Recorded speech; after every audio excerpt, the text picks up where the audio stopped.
Para nós darmos início à nossa escola do reino nesta noite, nós vamos fazer a leitura de 2 salmos. E eu gostaria de convidar você a abrir comigo a sua Bíblia. Salmos de número 15, o verso é o 1 e o 2. E depois nós vamos ler o Salmo de Davi, que é o Salmo de número 51, escrito por Davi, que é o salmo onde ele reconhece a sua limitação, a sua natureza, o seu pecado. Ele vai expressar o Salmo 51, reconhecendo as suas limitações e a sua falha. É o Salmo do arrependimento de Davi. Os Salmos de número 15, o verso 1 e o 2, e depois vocês passam aí algumas folhas, Salmo 51, amém? Esperar todos acharem. Salmos de número 15. Aí atrás, está dando para me ouvir, gente? Amém? Salmos 15,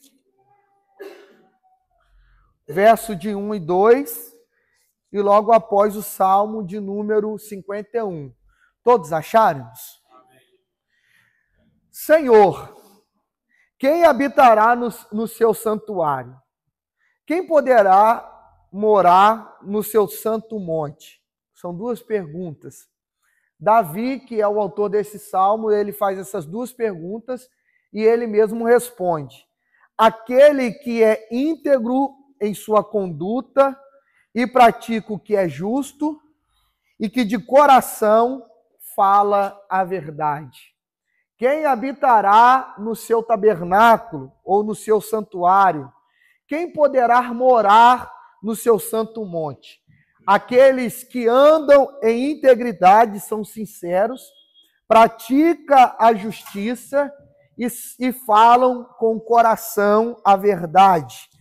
Agora o Salmo de número 51, eu quero ler alguns versos do Salmo 51. Eu quero ler o verso 2, depois o verso 5, e para a gente fechar, o verso de número 10 e o verso de número 11. O verso 2, lava-me de toda a minha culpa e purifica-me do meu pecado. O verso 5, sei que sou pecador desde que nasci. Sim, desde que concebeu a minha mãe. Verso 10 e 11, cria em mim um coração puro, ó Deus, e renova dentro de mim um espírito estável, ou um espírito inabalável. Versículo 11, não me expulses da sua presença, nem tires de mim o teu santo espírito.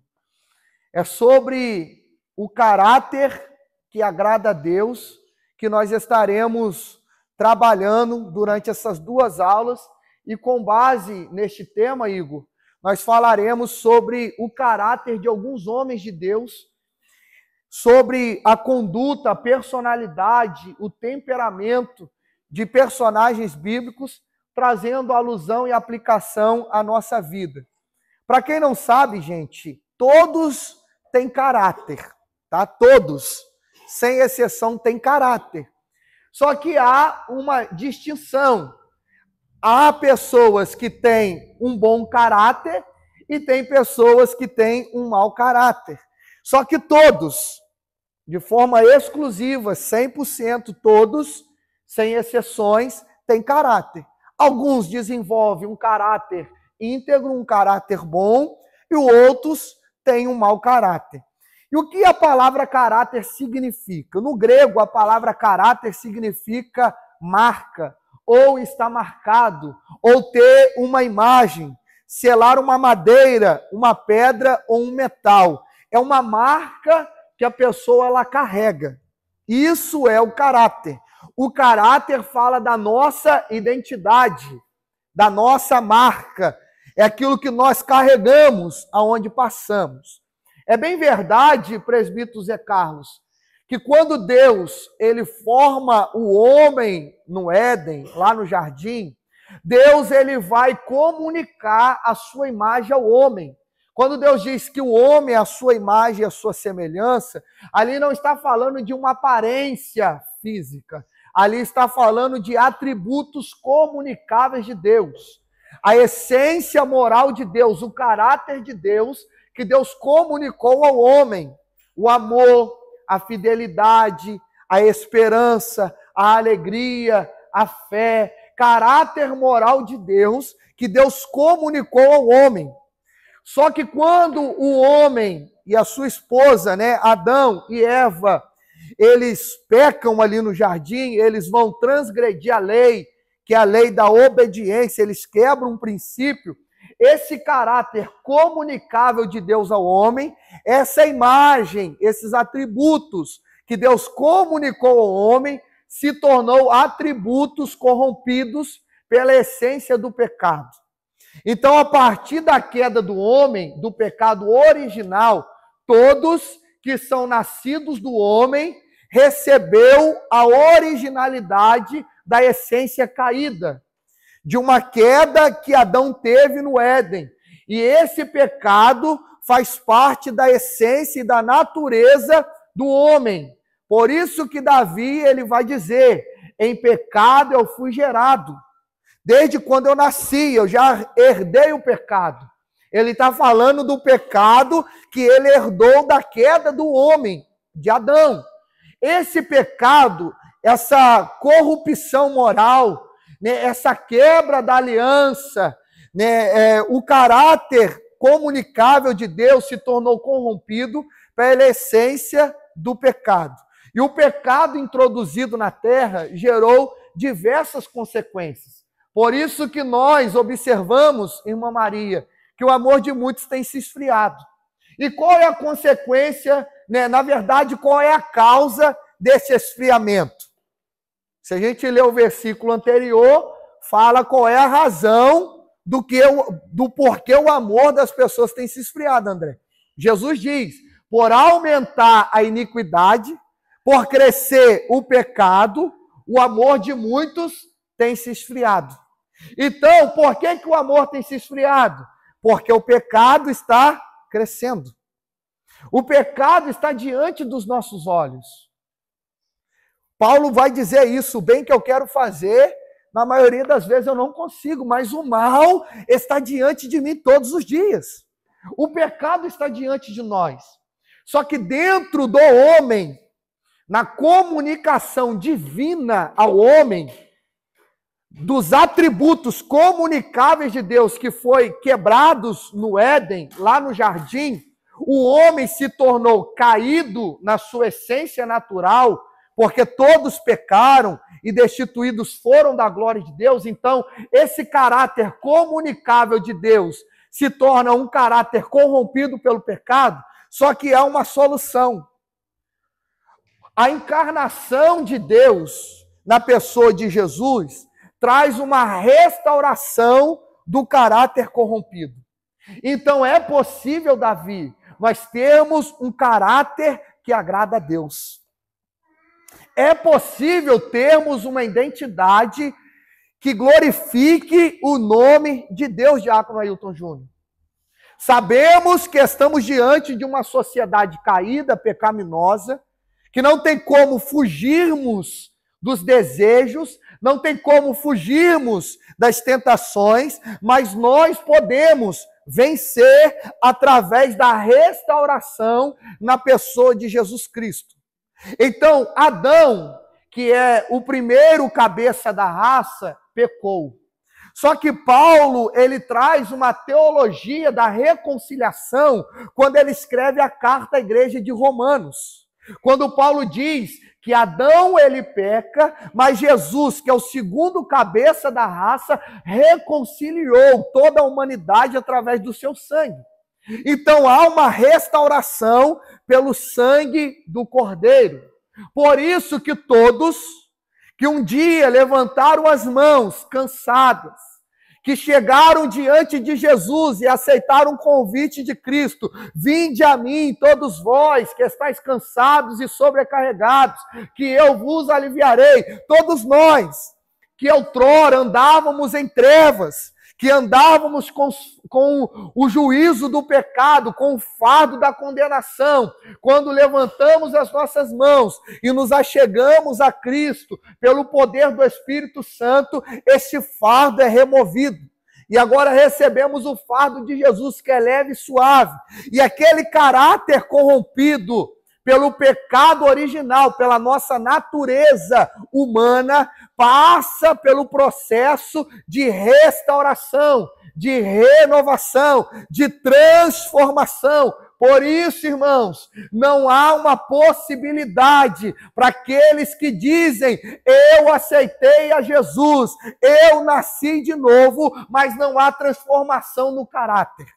Não existe pessoas falarem que levantaram as mãos, que tiveram um encontro com Jesus, que aceitaram a Jesus, continuarem com a prática do velho homem, continuarem com a conduta de um caráter corrompido. Todos que um dia aceitaram a Jesus, tiveram um verdadeiro encontro com Jesus, esse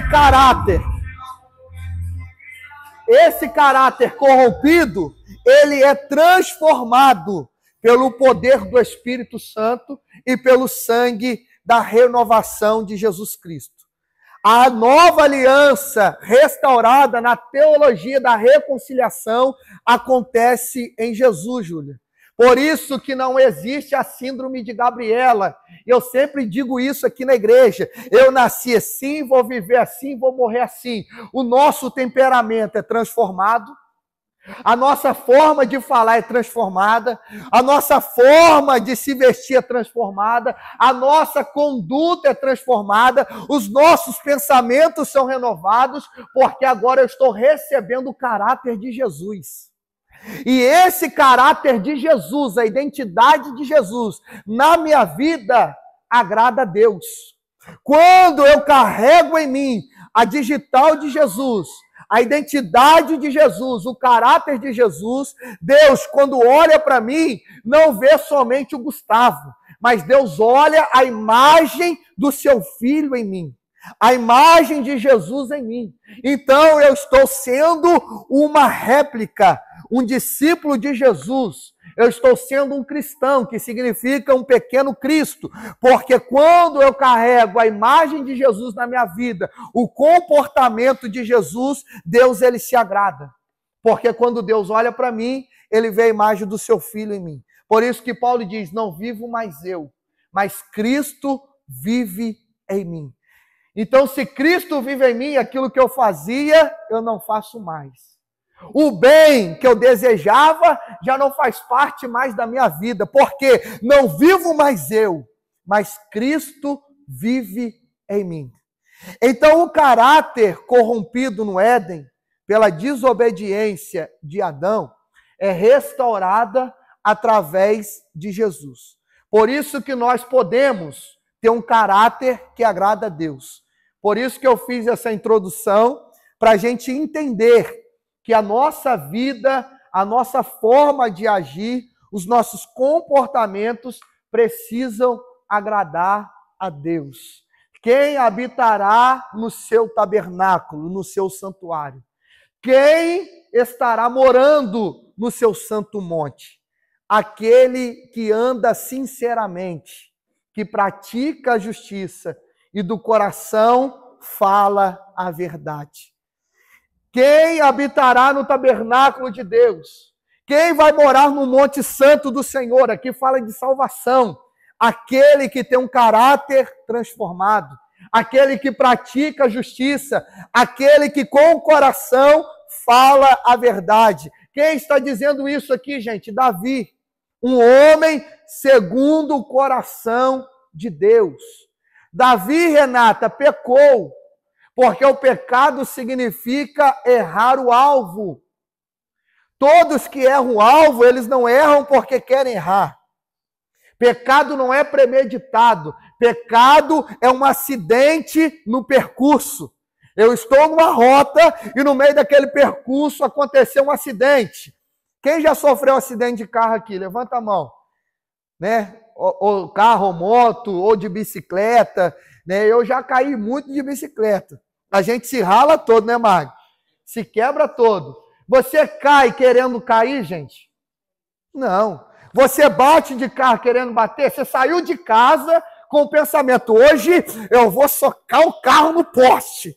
Eu vou ver se eu estou preparado para ser um ator de Hollywood e ser um figurante de um ator famoso. Vou ver se eu estou pronto para eu sair vivo de um acidente. Ninguém sai com esse pensamento. Mas acidentes acabam acontecendo pelo percurso do caminho. Sim ou não, gente? Sim. Então o pecado é isso, é um acidente de percurso. Você não peca querendo pecar. Por isso que há uma diferença de pecado e iniquidade. Pecado, eu não quero pecar e acaba acontecendo. E automaticamente, quando eu me vejo envolvido com aquele pecado, há um sentimento de remorso e de arrependimento. Senhor, eu errei. Eu não podia ter feito isso. Agora, aquele pecado que a pessoa cai e continua caindo e permanece, esse pecado deixa de ser um acidente de percurso e passa a ser uma prática do caráter daquela pessoa. Se tornando algo habitual, um hábito, uma prática, aquele pecado deixa de ser um erro de percurso e se torna iniquidade. E há um perigo, diaconisa Rosângela, que a iniquidade começa a cauterizar a mente das pessoas. A iniquidade cauteriza o coração, os sentimentos, deixa a pessoa insensível. E o que a insensibilidade traz na vida de alguém? A pessoa que é insensível não sente nada. Em outras palavras, eu posso aplicar aqui o pecado como iniquidade, comparando a uma doença chamada lepra. Porque aquele que tinha uma lepra não sentia nem calor nem frio. Eram manchas que dava no corpo, que o sumo sacerdote vinha com um alfinete, uma agulha. Naquela mancha branca, o sumo sacerdote ou sacerdote vinha e espetava aquela mancha. Se aquele homem não sentisse dor, o sumo sacerdote e o sacerdote davam o diagnóstico: você está leproso. Porque o leproso não sente nada. Não sente frio, não sente dor, não sente calor. E automaticamente aquela lepra vai infectando outras partes do corpo e aquela pessoa, PC, vai morrendo aos poucos. A orelha cai, o nariz cai, as pontas do dedo caem. Ela vai se definhando aos poucos. Isso é iniquidade. Tem pessoas que, pela prática constante do pecado, um pecado que se tornou estimação, um hábito no comportamento da pessoa, torna iniquidade. E a iniquidade traz uma palavrinha que vai ter lá no inferno. Quando alguém chegar no inferno, que não tem aqui ninguém que vai para lá, glória a Deus, amém? Vocês creem nisso? Mas, quando alguém chegar lá, chegar direto na entrada do inferno, vai estar lá no portal escrito: seja bem-vindo à cidade do nada a ver.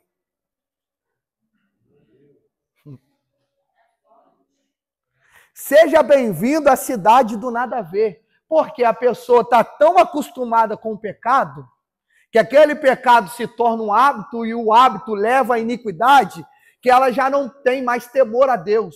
Perdeu o temor, entrou a insensibilidade. Ah, não tem nada a ver não, Deus me perdoa, Deus me entende. Deus sabe que eu tento, mas eu não consigo.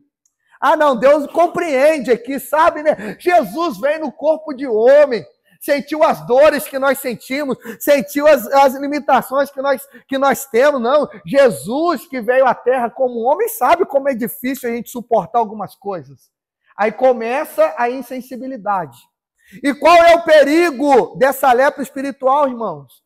É que a pessoa faz com que o âmbito de um culto, aquilo que é sacro, aquilo que é consagrado, aquilo que é espiritual, se torna uma rotina. E a rotina faz com que a pessoa entre e sai e não sente mais nada, porque está leprosa espiritualmente. Não tem nem temor, não tem nem medo. Está tão acostumado que perdeu até o medo daqueles profetas levantar no meio da igreja e revelar o pecado. Por quê? Já está vivendo naquela prática constantemente. Ah, não, o outro caiu, né? Existe uma comparação de queda muito grande. Ah, não, mas o outro faz. Se o outro faz, eu posso fazer. Ah, não, mas se o outro caiu e não aconteceu nada, tem nada a ver eu fazer, não. Se não aconteceu nada com ele, também não vai acontecer nada comigo. Só que foi através dessa comparação que Davi teve prejuízos ao introduzir a Arca da Aliança para dentro de Jerusalém. E aqui eu estou falando de caráter, tá? Vou entrar já nos tópicos que eu marquei aqui. Eu estou só na introdução. Amém? É nessa comparação, PC, que Davi se deu mal, gente. Porque quando a arca foi lá para a terra dos filisteus, para o templo de Dagon, os filisteus levaram a arca em cima das carroças de boi. Não aconteceu nada com os filisteus, porque aquela arca ali representava a imagem de Deus, a presença de Deus para o povo de Israel.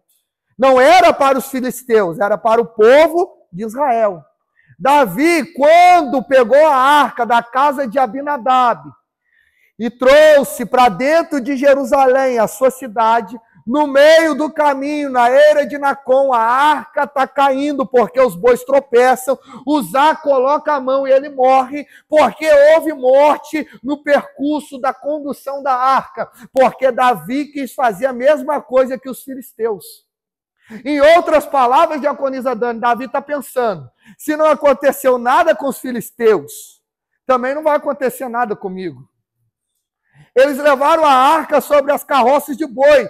Não houve nada, deu tudo certo. Levaram e trouxeram. Então, se eles fizeram isso, eu posso fazer também. Só que Davi esqueceu que a aliança de Deus não era com os filisteus, mas era com Israel.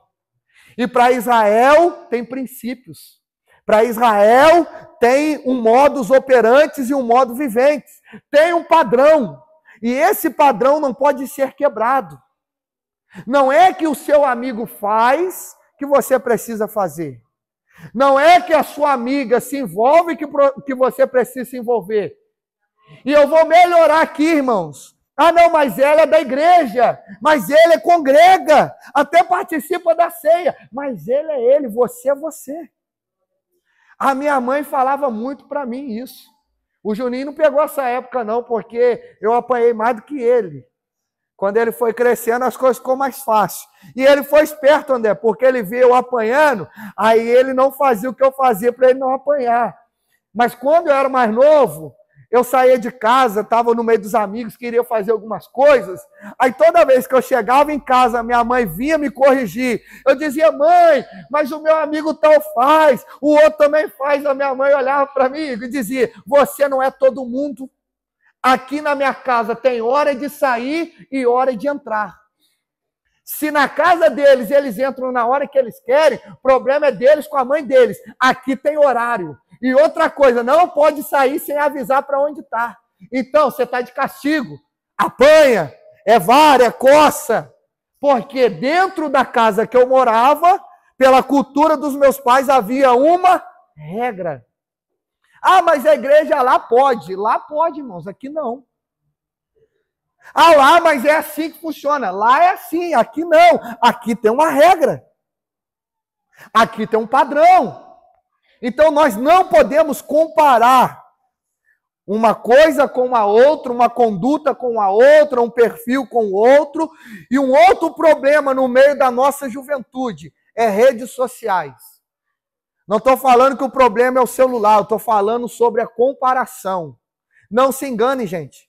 Casais que postam fotos se amando é o mesmo casal que não conversam dentro de casa. Casais que postam fotos com declarações de um tamanho de um texto, muitos deles nem conversam, não tem nem comunhão na mesa. Aí tem os bobão lá seguindo, nossa, que lindo. Olha que coisa legal. Ah, não, eu queria ter um esposo como esse, que fez declaração. Nossa, eu queria ter uma esposa como essa. É tudo maquiagem. É tudo fake news. Quando eu trabalhei no marketing multinível, na venda dos meus produtos, cheguei a um nível de graduação na empresa, eu tinha um amigo que é empresário. Camarada é empresário mesmo, aí tem muito dinheiro, amigo meu. Ele tinha um Jaguar de quase 300 mil, um azulzão top. Aí quando eu queria tirar onda, mostrar uma ostentação, eu ia, tirava foto no carro e colocava uma publicação lá e tal, umas legendas, e bacana para chamar atenção, gerar engajamento, só que o carro não é meu. Eu estava ostentando uma vida que não era minha. Alguém do outro lado da tela, vendo as minhas publicações, poderia pensar, nossa, o Gustavo agora é um homem de sucesso. Olha o carro que o Gustavo estava andando de Nissan Tida, o Jaguar não era meu, era do meu amigo. Então, nem tudo que reluz, gente, é ouro. Por isso que nós precisamos refletir a imagem de Jesus. E para nós refletirmos o caráter de Jesus na nossa vida, há um comportamento bíblico, há um padrão, há um caminho para que isso aconteça, Samuel. E é sobre esse caminho da transformação do caráter, dessa renovação da identidade corrompida do homem para uma identidade semelhante à identidade de Cristo, um caráter transformado, um caráter que agrada a Deus, que nós vamos conversar nesta noite. Amém? Nós estamos em um seminário, gente, então nós vamos falar sobre alguns pontos aqui. Se alguém quiser fazer uma colocação, tirar uma dúvida, vocês têm liberdade, tá bom? Vamos lá.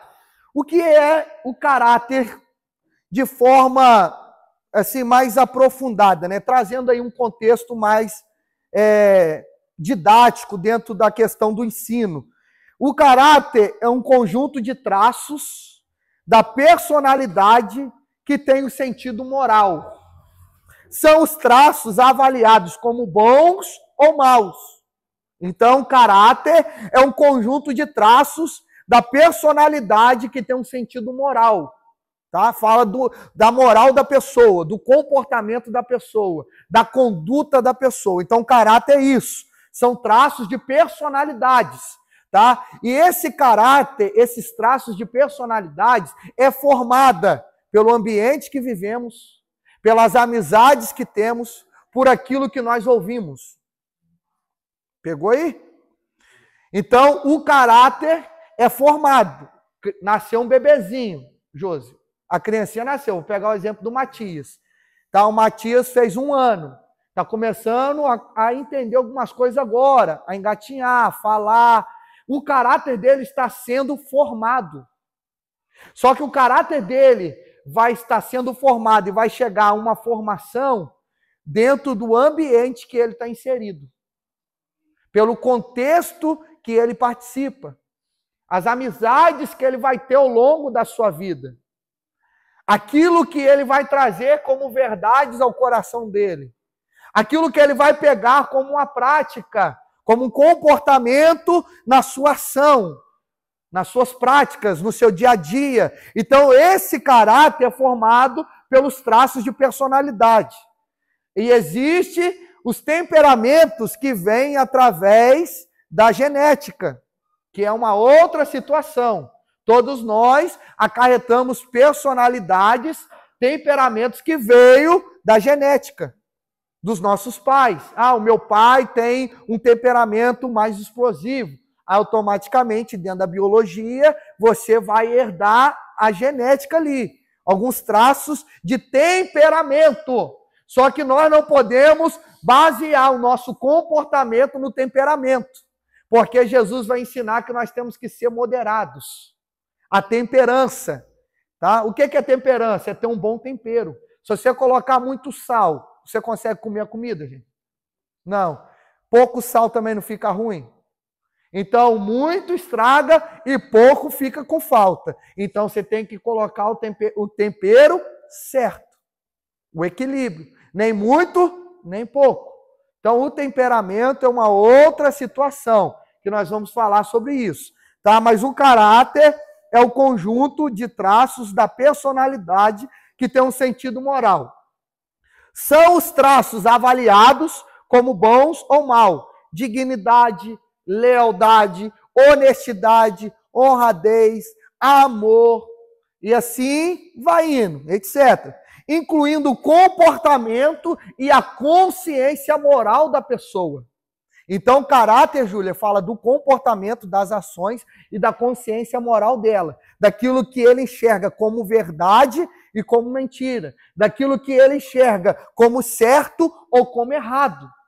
Tem coisas que para nós que tivemos a consciência renovada em Cristo é errado, mas para o mundo é um comportamento de alguém que é certo. Então, o que é errado para nós, para o mundo é certo.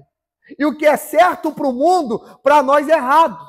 Porque nós tivemos uma consciência transformada, renovada pelo poder da palavra de Deus. E isso é uma transformação genuína, que começa a partir da santificação realizada pelo Espírito Santo. As meninas que dançavam na boquinha da garrafa já não dançam mais. Por quê? A consciência foi renovada. As moças, jovens e mulheres, que costumavam usar roupas curtas, não estou falando aqui de doutrina, nem de uso e costumes, estou falando de sensualidade. Usava roupas mostrando o corpo, se expondo, né, em redes sociais ou na rua, andando. Você começa a entender, poxa, isso não é legal. O próprio Espírito Santo começa a se incomodar. Isso não é legal. Não precisa nem a pessoa ficar falando na sua cabeça. O Espírito Santo te incomoda. Poxa, eu vou andar na rua com esse short curto, os meninos vão ficar olhando, vai mexer comigo, estou mostrando meu corpo para os outros. Pô, não é legal, então eu vou evitar. Os rapazes que costumavam, não vou usar o termo presente, vou usar o termo passado, que costumava, né, acessar alguns sites aí proibidos, que tem um padrão de conduta meio duvidosa, né? Porque o caráter ele pode ser enganado. Eu posso mostrar um caráter diante de todos, que no meu oculto aquele caráter, o verdadeiro caráter é revelado, porque existe caráter e performance. A performance é aquilo que eu revelo, que é a reputação diante das pessoas. Mas o verdadeiro caráter é aquilo que eu sou quando ninguém está vendo. Então há uma diferença de reputação e performance. O que eu estou dizendo aqui, gente, é que aquele que mentia não mente mais. Aquele que roubava não rouba mais. Aquele que enganava não engana mais. Eu era doidão, gente, há quase 10, 11 anos atrás. Só que quando eu voltei para Jesus, tive um verdadeiro encontro com Jesus, eu que usava drogas, deixei de usar. Eu que falava mentira, deixei de mentir. Eu que tinha envolvimento com várias meninas, deixei de ter envolvimento. Por quê? Porque a minha vida começou a ser transformada, o meu caráter começou a ser transformado.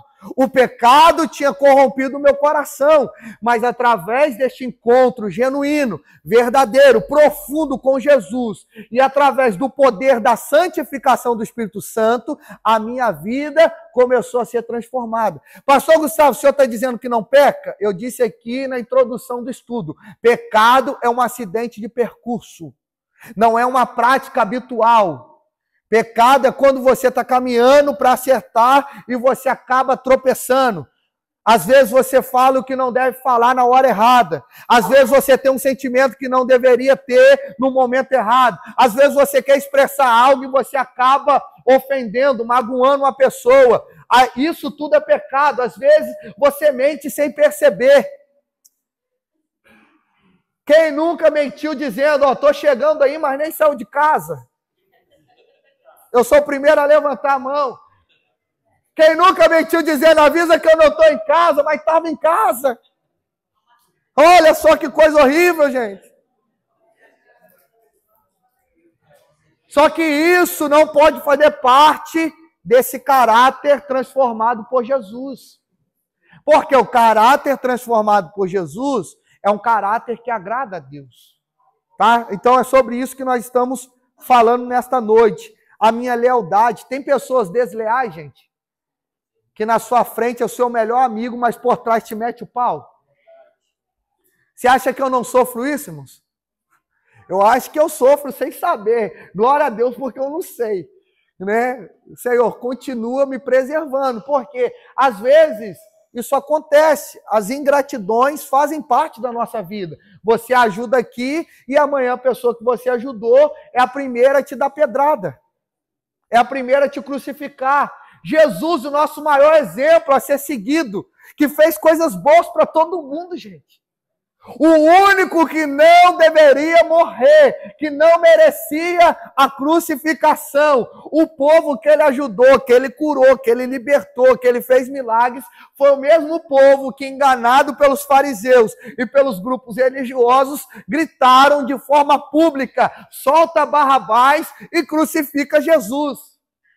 Tinha pessoas no meio daquela multidão, presbítero Zé Carlos, que estava gritando: crucifica Jesus, que Jesus deu vista, que Jesus curou de lepra, que Jesus levantou, que estava coxo, paralíticos.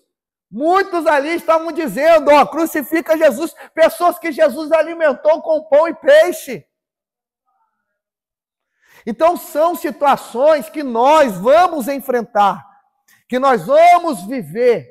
Por que não falar da conduta de Judas, o Iscariotes, que andou com Jesus 3 anos e meio, mas o traiu por 30 moedas de prata, com um beijo no rosto.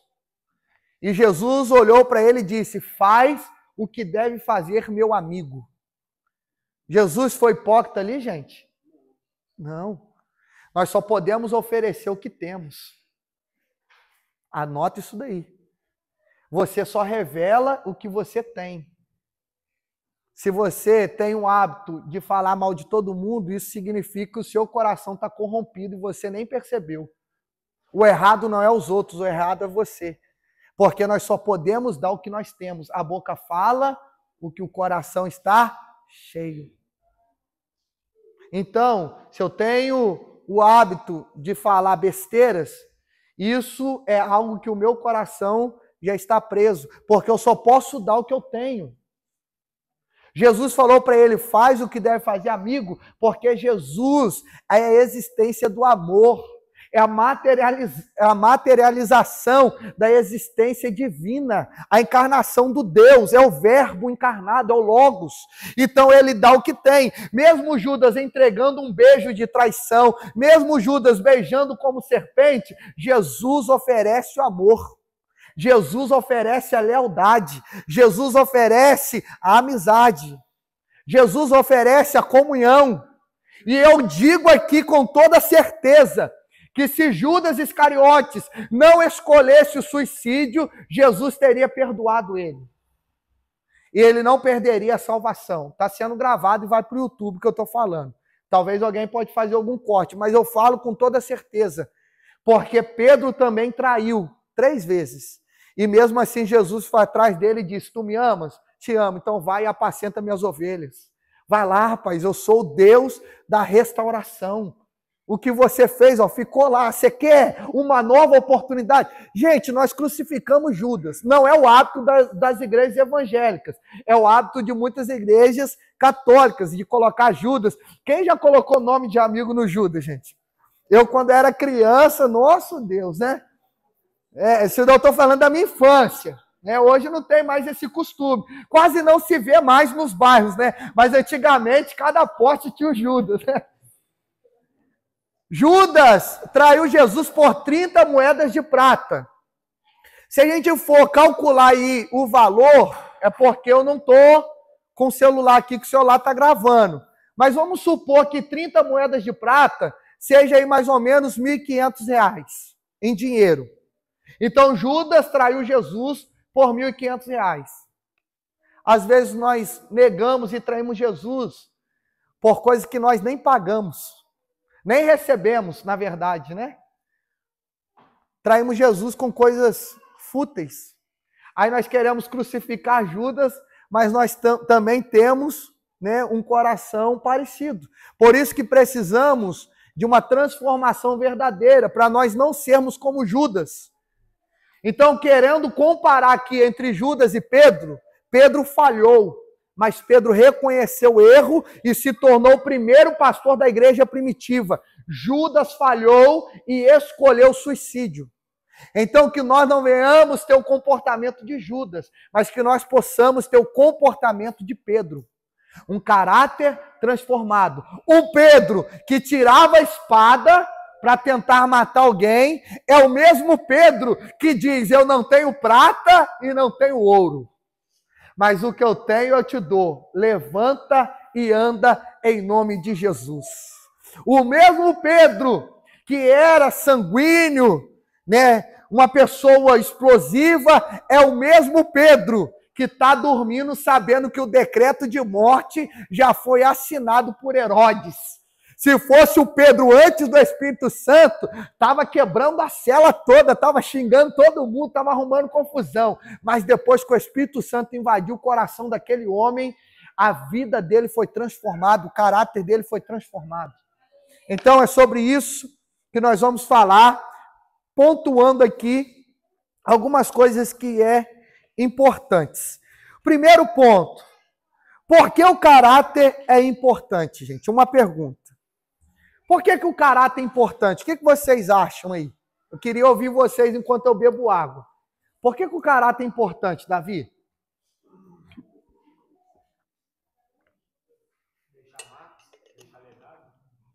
Deixar legado? Eu falei quase 40 minutos só na introdução sobre o caráter. Sobre essa transformação, caráter caído, corrompido pelo pecado, o caráter restaurado por Jesus. Por que o caráter é importante? Hein? Por que, André, o caráter é importante? Estou perguntando para vocês, porque vocês são pregadores, né? Então vocês têm que saber responder. Né? Vocês não são pregador? Hã? Por que o caráter é importante? Sabe não? Que isso? Por quê? Porque o caráter fala da nossa personalidade, né? Revela o que nós somos através dos nossos comportamentos. Perfeito. O caráter é importante. Primeiro ponto, por que o caráter é importante? Porque Deus vê a intenção do nosso coração. E o caráter fala de sentimentos. Pegou aí? Anota, gente. Isso daqui eu não vou dar esboço para ninguém não, tá? Vai estar no YouTube lá, mas anota aí. Por que o caráter é importante? Pergunta, é o primeiro tópico. Primeiro ponto aqui, ponto A. Por que o caráter é importante? Porque Deus vê a intenção do coração. Eu posso querer ser o que eu não sou. Lembra que eu disse sobre a performance e o verdadeiro caráter? Eu posso querer mostrar aquilo que eu não sou. Deus não vê o que está externo. Deus vê o que está Deus vê o que está aí. Vamos lá, gente, interage comigo aí que eu estou sentindo que vocês estão muito devagar. Olha para quem está do seu lado e diga para esta pessoa: Deus se preocupa mais com o que é interior do que com aquilo que é exterior. Porque o exterior revela o que está no interior. Então anota essa frase aí. O exterior revela o que está no interior. Por isso que essa transformação de caráter não começa de fora para dentro. Começa de dentro para fora. Porque o caráter fala de personalidade, de comportamento, de sentimentos, de emoção, de conduta, de ações. Então, Deus vê a intenção do coração. 1 Samuel 16, versículo 7. Alguém pode ler para mim? 1 Samuel 16, versículo 7. Não é o pastor Gustavo, irmã Lane, que está diante de Jessé e os seus filhos. É Samuel, presbítero Zé Carlos. Ô, Mateus, estou falando de Samuel. De um homem que cresceu no templo, Renata. Estou falando de Samuel, de um homem que ainda criança, com aproximadamente 12 anos, ouviu a voz de Deus. Estou falando de Samuel que começou a governar a nação de Israel ainda jovem, porque o próprio Samuel declarou a sentença de queda de Eli e da sua família. O próprio Samuel trouxe a mensagem de juízo para a casa de Eli, ainda jovem. Eu estou falando de Samuel que teve um tríplice ministério, foi juiz, sacerdote e profeta. É esse Samuel que está na casa de Jessé, diante dos filhos de Jessé, que quase foi enganado pela aparência. Porque a aparência pode enganar os homens. Irmãos, não estou falando de uso e costumes, tá? Mas eu preciso dizer isso. A nossa igreja, estou falando agora para nós aqui, estamos no culto de ensino. Vou falar da igreja congregacional, nós, é para bater em nós. Não é outros ministérios, não. A nossa igreja, por muitos anos, as irmãs precisavam usar um saião do joelho para baixo. Mas algumas irmãs, não todas, não quero generalizar, tinha saião do joelho para baixo, mas a língua maior do que a saia. Adianta ter saia do joelho para baixo se a língua é maior? Não estou falando de uso e costumes. Os pastores e os irmãos precisavam andar engravatados de terno, no sol e tudo mais. Isso tudo tinha que ser, porque era o padrão da igreja. Né? Só que alguns irmãos faziam fofoca, mentira, saía com mulher na rua. Não podia jogar bola, era proibido. Não podia jogar bola. Mas quantas pessoas colocavam a camisa dos times que eles eram fanáticos e ficavam na frente da televisão gritando e faltava culto por causa do futebol? Idolatria. Não estou falando de uso e costume, irmão. Estou falando de caráter. Isso serve para saia, para calça, para terno, sem terno, de gravata, sem gravata. Estou falando de caráter transformado. Não adianta eu querer mostrar uma santidade aos outros se o meu coração está corrompido. Quem quer mostrar santidade aos outros, aquilo que está pelo lado de fora, com o coração corrompido, é fariseu.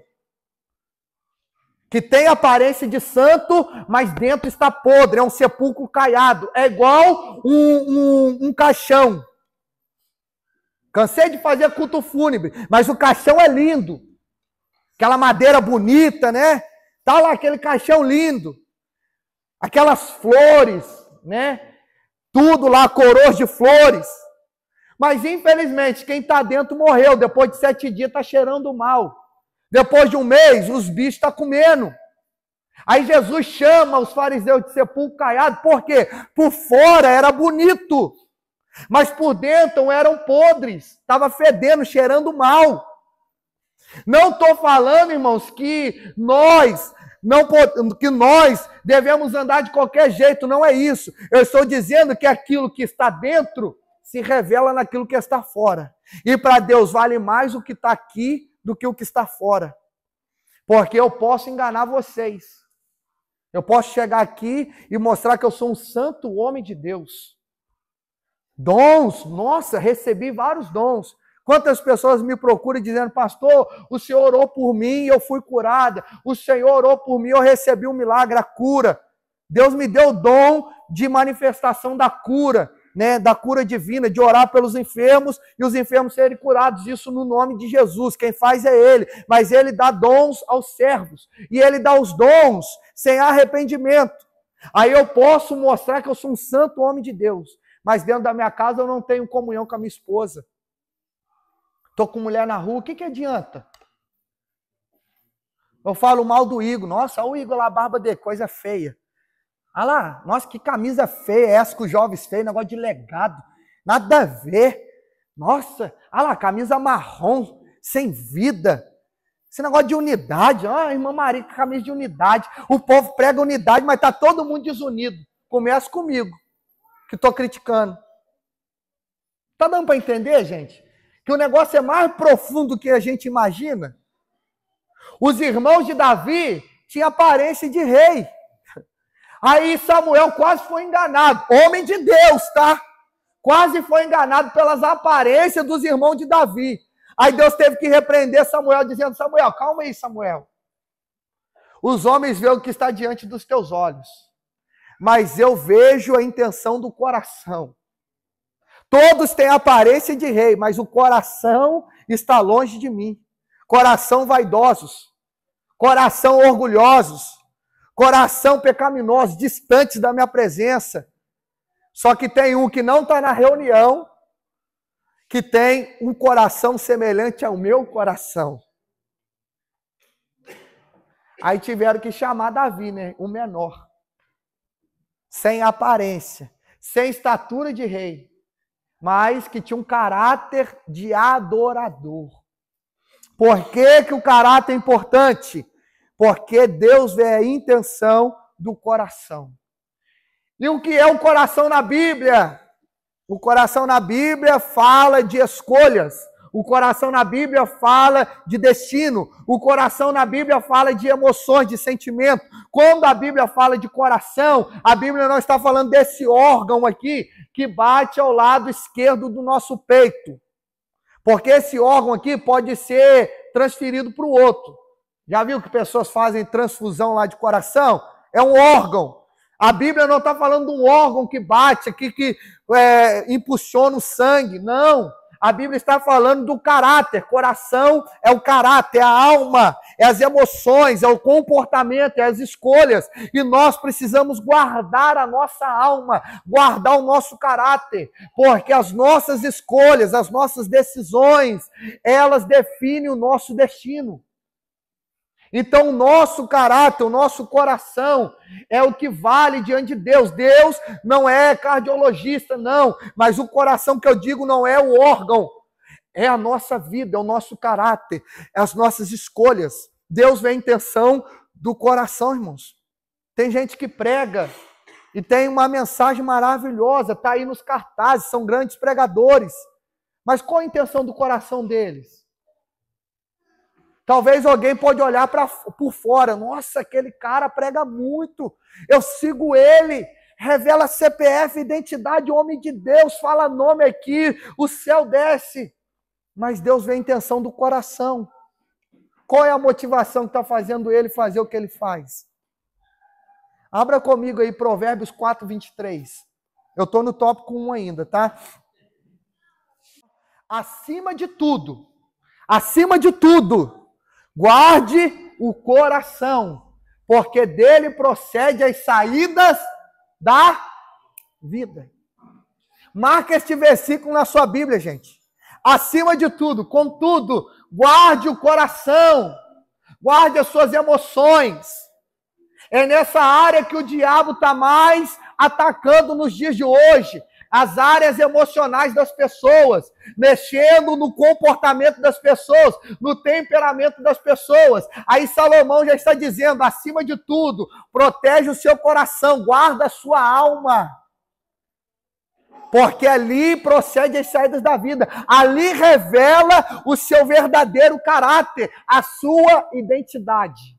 Então olha para esse crente do seu lado e fala para ele, guarda o coração. Porque é dele que procede as saídas da vida. Repete comigo, o coração.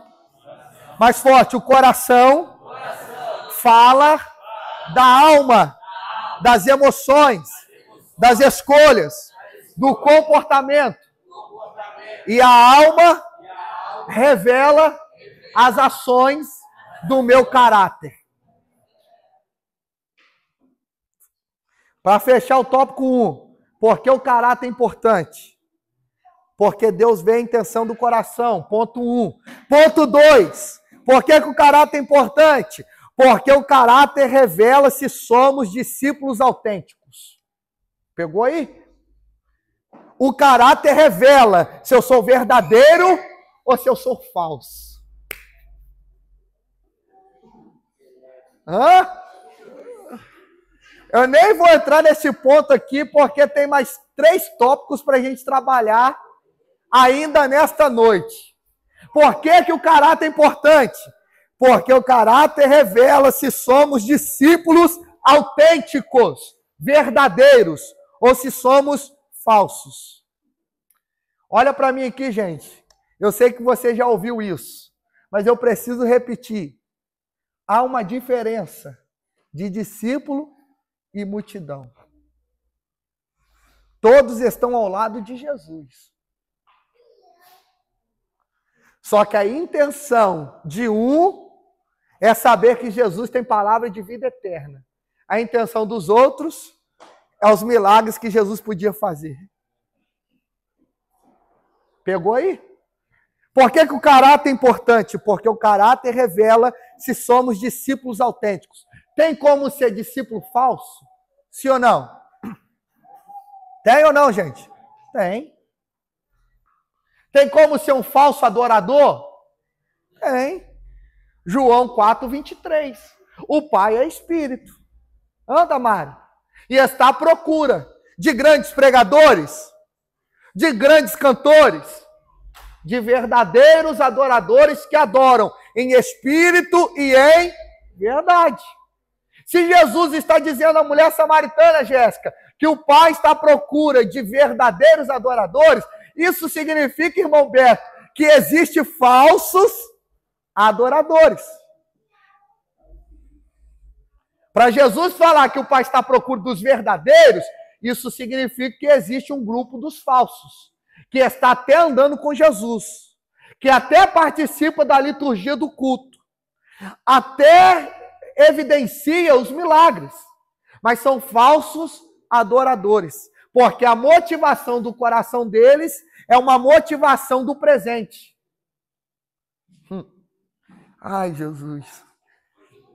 Eu posso falar, irmã Maria? Pode mesmo? Os falsos, a motivação dele é o presente. Os verdadeiros, a motivação deles é a vida eterna, é o futuro. Jesus, ele disse isso. Aonde está o seu coração, está o seu tesouro. E numa outra passagem, Jesus diz, não ajuntais tesouros na terra, mas ajuntais tesouros no céu. Então, eu posso estar com o meu coração na terra e eu posso estar com o meu coração no céu.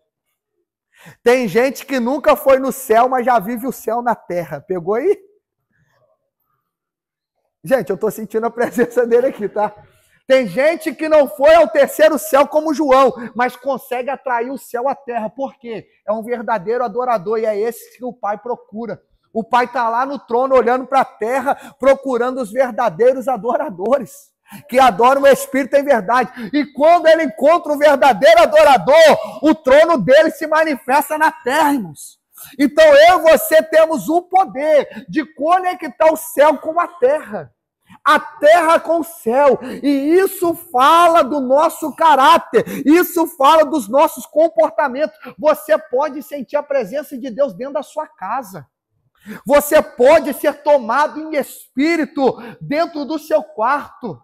Até mesmo tomando banho, cantando, né? Porque às vezes nós nos tornamos, né, Fernanda Brum, Exla, no banheiro das nossas casas, né? André Valadão, né? Worship lá e tal, né? Alessandro Vilas Boas. Aí nós começamos a cantar lá no banheiro e tal. Aí a gente pensa, né? Nossa, eu acho que eu estou cantando bem, né? Não é assim? Eu acho que eu estou cantando muito.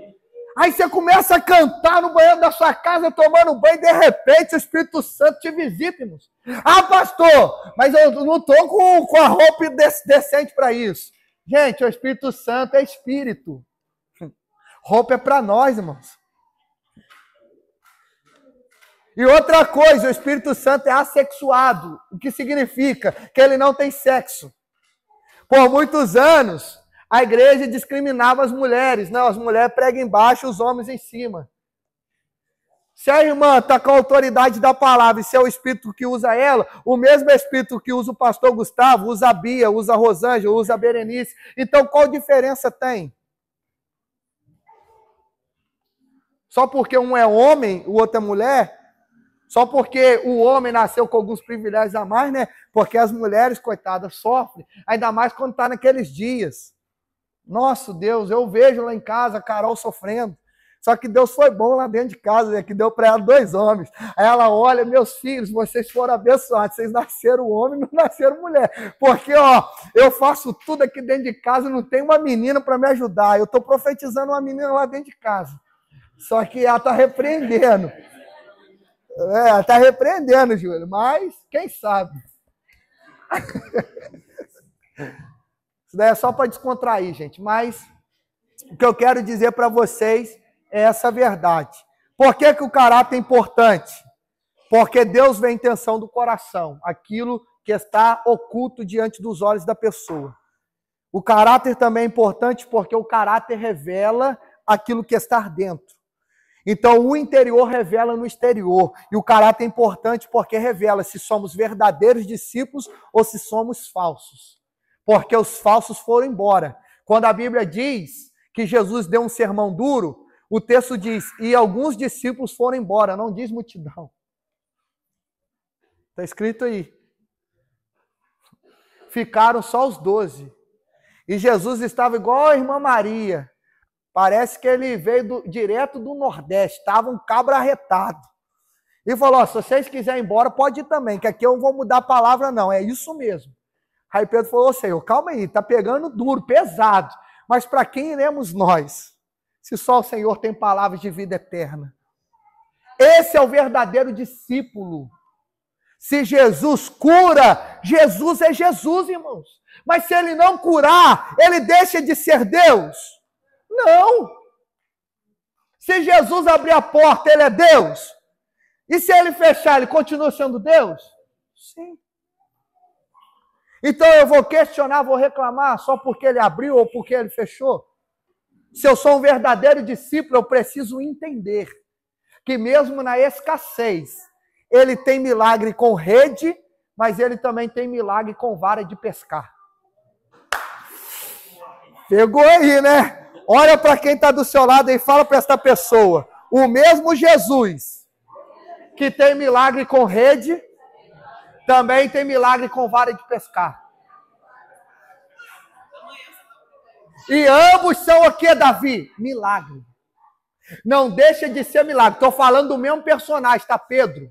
Jesus fez milagre com rede. Pedro, lança a rede. Lançaram a rede, veio cheio de peixe, o barco quase se rompeu. O mesmo Pedro que evidenciou um milagre com rede, é o mesmo Pedro que teve milagre com vara de pescar. Estava chegando lá no templo, aí pediram moedas para entrar em posse. Jesus falou, Pedro, vai ali no mar, o primeiro peixe que você pegar, dentro da boca dele tem uma moeda. Paga para mim e para você que nós vamos entrar. Aí ele foi lá com a varinha de pescar, pegou um peixe. É milagre. O mesmo Pedro que evidenciou milagre com rede é o mesmo Pedro que também viveu milagre com vara de pescar. Milagre é milagre, irmãos. E Jesus continua sendo Jesus. Então, o caráter é importante por causa disso. Porque o caráter, Samuel, revela se somos verdadeiros discípulos ou se somos falsos. Então, para gravar, tá, gente? Isso é pedagógico. A Carol está estudando pedagogia e eu estou estudando psicopedagogia. Tá? Eu estou indo empurrando, mas eu estou indo. Vamos lá, já fizemos aí quase 7 meses. Eu estou empurrando. Isso está dentro do campo da pedagogia. Quanto mais a gente repete, mais a nossa mente grava. Então, olha para quem está do seu lado e diga para esta pessoa, o caráter revela se somos verdadeiros discípulos ou se somos falsos discípulos. Amém?